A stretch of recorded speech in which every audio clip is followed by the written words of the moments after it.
ঋণ থাকা অবস্থায় ঋণ পরিশোধ না করে কোরবানি করা যাবে কি? কোরবানির গোশত বন্টনের উত্তম পদ্ধতি কি? গোশত 3 ভাগ করা কি আবশ্যক? শরীকদের কারো পুরো বা অধিকাংশ উপার্জন হারাম হলে কি সবার কোরবানি বাতিল হয়ে যাবে? মৃতের পক্ষ থেকে কোরবানি করা যাবে এবং সেই গোশত কি নিজেরা খেতে পারবে? এক মেয়েকে আমার পছন্দ হয়েছে, মেয়েটিকে আমি বিবাহ করতে চাই, কিন্তু মেয়েটির নামও সাথী, আমার মায়ের নামও সাথী। মায়ের নাম এমন কোনো মেয়েকে বিয়ে করলে গুনাহ হবে? চিপসের প্যাকেটে আরবি লেখা থাকলে সে প্যাকেটটা কি করব? আল্লাহ যাতে দ্রুত হজে যাওয়ার তৌফিক দান করেন, এজন্য কোনো দোয়া আছে কি? আমার শ্বশুর বাড়িতে যদি আমার ফুফাতো, মামাতো, খালাতো ভাইয়েরা বেড়াতে আসে, সেক্ষেত্রে কি আমি তাদেরকে সালাম দেওয়া, সাধারণত কথাবার্তা বলাও না জায়েজ হবে?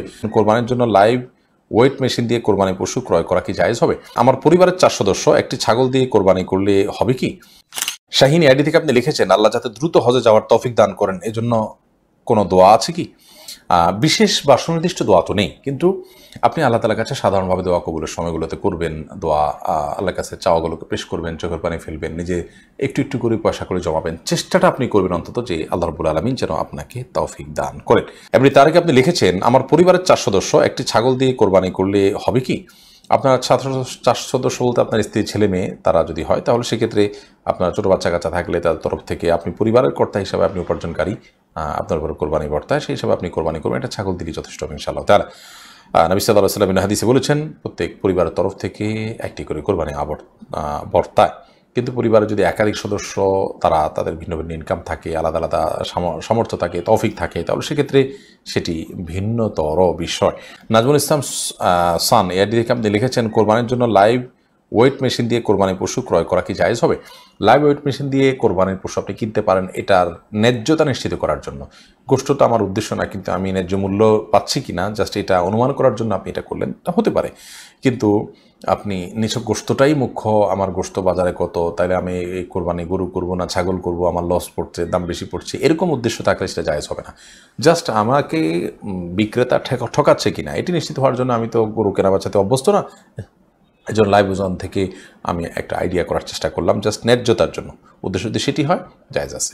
এরপরে আফিয়া ইবনাত আনিসা আপনি আইডি থেকে লিখেছেন, আমার শ্বশুর বাড়িতে যদি আমার ফুফাতো, মামাতো, খালাতো ভাইয়েরা বেড়াতে আসে, সেক্ষেত্রে কি আমি তাদেরকে সালাম দেওয়া, সাধারণত কথাবার্তা বলাও না জায়েজ হবে? বর্তমান পরিস্থিতিতে এমন যে কোনো কথা না বললে মাইন্ড করে বসবে। প্রথমত অন্য কারোর দিয়ে খোঁজখবর নেবেন, যে ভিতরতে কাউকে দিয়ে বলবেন যে আমি সালাম জানিয়েছি, কেমন আছেন জিজ্ঞেস করছেন, এভাবে কথোপকথন করবেন বাচ্চাদের মারফত, অন্যদের মারফত।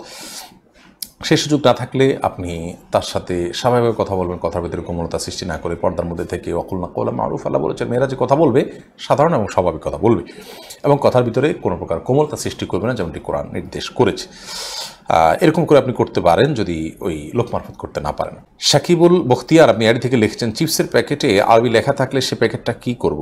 আরবি লেখাতে যদি কোরআন হাদিসের কোনো আয়াত না থাকে, তাহলে আপনি অন্য 10টি কাগজের ঠোঙা বা আপনার প্লাস্টিকের ঠোঙা যেভাবে ব্যবহার করেন সে ব্যবহার করতে পারেন, কোনো অসুবিধা নেই।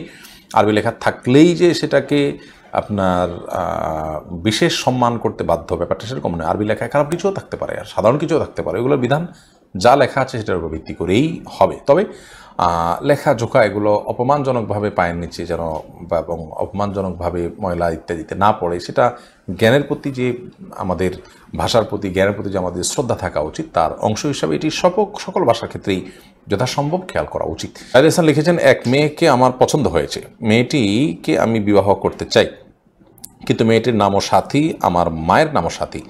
মায়ের নাম এমন কোনো মেয়েকে বিয়ে করলে গুনাহ হবে না। মায়ের নামে নাম আছে এরকম মেয়েকে বিয়ে করলে কোনো গুনাহ হবে না, আপনি করতেই পারেন। বাকি তাকে ডাকলে আপনার মা মনে করবে আপনার মাকে ডাকছেন, ব্যাপারটা তো সেরকম না। মাকে তো আপনি নাম ধরে ডাকেন না, কোনো অসুবিধা নেই ইনশাআল্লাহ। এতে আমরা এই ধরনের বিষয়গুলোকে অনেক জটিল করে ফেলি, মোটেও এরকম এগুলো জটিল কোনো বিষয় নয়।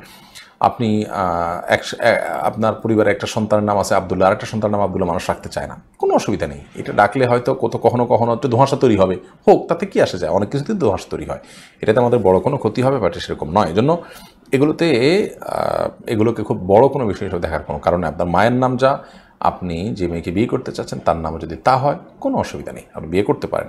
প্রয়োজনে তার একটা ডাকনাম ইউজ করলেন যদি আপনার কাছে ডাকতে খারাপ লাগে। এরপরে মঞ্জুর হাসান আপনি লিখেছেন, মৃতের পক্ষ থেকে কোরবানি করা যাবে এবং সেই গোশত কি নিজেরা খেতে পারবে?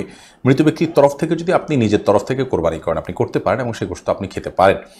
নবী করিম সাল্লাল্লাহু আলাইহি সাল্লাম সাহাবী আলী রাদিয়াল্লাহু তাআলা তিনি কোরবানি করেছেন। যদিও সৌদি আরবের উলামা ইকরাম তারা অনেকেই বলেন যে মৃত ব্যক্তির জন্য কোরবানি হবে জীবিত ব্যক্তির সাথে মিশিয়ে। ধরুন আমি বললাম আল্লাহ এটা আমার তরফ থেকে এবং আমার মৃত বাবার তরফ থেকে, তো নিজের সাথে মৃত বাবা মা মৃত যে কোনো মানুষকে যোগ করে তারপর কোরবানি করা যাবে। নবী করিম সাল্লাল্লাহু আলাইহি সাল্লাম তার নিজের কোরবানি করেছেন এবং তার পূর্বপুরুষ ইব্রাহিম আলাইহিস সালাম তার তরফ থেকেও কোরবানি করেছেন। তো দুটি মত আছে, যদিও সাহাবা ইকরামের আমল দ্বারা বোঝা যায় যে মৃত ব্যক্তির তরফ থেকে কোরবানি করা যায়। অতএব মৃত ব্যক্তির তরফ থেকে কোরবানি করতে পারেন, সে গোশত আপনি নিজে খেতে পারবেন। তবে মৃত ব্যক্তির তরফ থেকে কোরবানির ব্যাপারে যদি মানত থাকে অথবা ওসিয়ত থাকে তাহলে সেক্ষেত্রে সেই গোশত আপনাকে বন্টন করে দিতে হবে, এটা আপনি খেতে পারবেন না। শহীদুল আপনি লিখেছেন শরীকদের কারো পুরো বা অধিকাংশ উপার্জন হারাম হলে কি সবার কোরবানি বাতিল হয়ে যাবে? হানাফি মাযহাবের উলামায়ে কেরাম এর দৃষ্টিভঙ্গি হলো সবার কোরবানি বাতিল হয়ে যাবে। যদি এখানে একটা এহরাকে দম হচ্ছে, একটা পশু জবে হচ্ছে, অথবা একটা পশু জবের আংশিক নিয়ত খারাপ হলে পুরোটাই সেটার আওতাভুক্ত হয়ে যায়।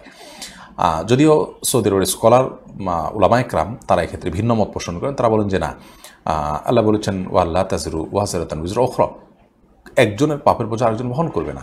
যিনি হারাম উপার্জন করছেন তিনি তার পাপ বোঝা বহন করবেন, আরেকজন তিনি হারাম উপার্জন করছেন না, তার হালাল থেকে করেছেন, তিনি কেন এর দায় বহন করতে চাবেন? অতএব তাদের মত হলো যে যার উপার্জন হালাল তারটা হয়ে যাবে, যারটা হারাম তারটা হবে না। মুশফিকুর রহমান লিখেছেন কোরবানির গোশত বন্টনের উত্তম পদ্ধতি কি? গোশত 3 ভাগ করা কি আবশ্যক? কোরবানির গোশত 3 ভাগ করতে হবে কিনা, এর উত্তর হলো 3 ভাগ করাটা প্রথমত আবশ্যক নয়, তবে উত্তম, ভালো।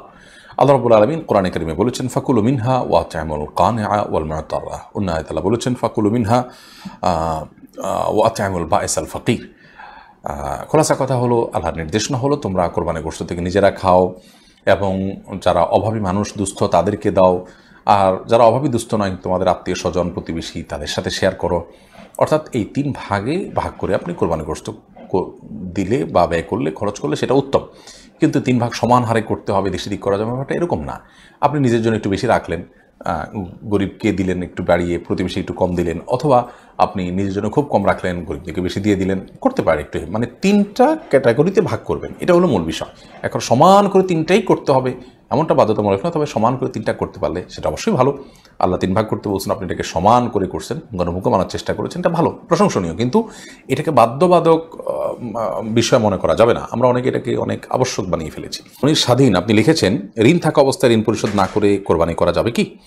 ঋণ থাকা অবস্থায় ঋণ পরিশোধ না করে আপনি কোরবানি করতে পারেন কিনা, এর উত্তর হলো যে আপনার ঋণ দেখতে হবে কি ধরনের। আপনার ঋণটা যদি এরকম হয় যে আপনার প্রাপকের সাথে আপনার একটা চুক্তি আছে, একটা বোঝাপড়া আছে, আপনি তাকে কিস্তিতে আপনার ঋণ পরিশোধ করছেন বা একটা সময় নিয়েছেন, সেই সময় আপনি পরিশোধ করবেন, এরকম সিচুয়েশন থাকলে আপনি ঋণ দিচ্ছেন, আবার আপনি কোরবানি দিচ্ছেন, আবার ঋণ পরিশোধের মতো ব্যবস্থাপনা আপনার আছে, সেদিকে আপনি ধাপে ধাপে আগাচ্ছেন, তাহলে কোনো অসুবিধা নেই। কিন্তু যদি এমন হয় যে আপনার প্রাপকের, যার কাছ থেকে ঋণ নিয়েছেন বা যার কাছে আপনার দেনা আছে, তার পক্ষ থেকে প্রেশার আছে এবং আপনার কোরবানির টাকাটা দিলেও ঋণ কিছুটা কমে, তাতেও আপনার প্রাপক খুশি হয়, সেটা না করে আপনি কোরবানি করলে সেটা কিন্তু আপনার জন্য জায়েজ হবে না। কারণ আপনি যদি ঋণগ্রস্ত থাকেন এবং ঋণ দেওয়ার মতো কোনো টাকা না থাকে, তাহলে সেক্ষেত্রে কোরবানি নয়, আপনার জন্য ঋণ দেওয়ার গুরুত্ব অনেক বেশি। আর যেমনটা আগে বলেছি, ঋণ দেওয়ার বিষয়টি যদি একটা সিস্টেমের মধ্যে থাকে, একটা কমিটমেন্টের মধ্যে থাকে, ধরুন 1 বছর সময় নিয়েছেন, সে 1 বছর পর আপনি দিবেন ব্যবস্থা আছে, এখন আপনি কোরবানি করছেন, কোনো অসুবিধা নেই, এটি আপনি করতেই পারেন।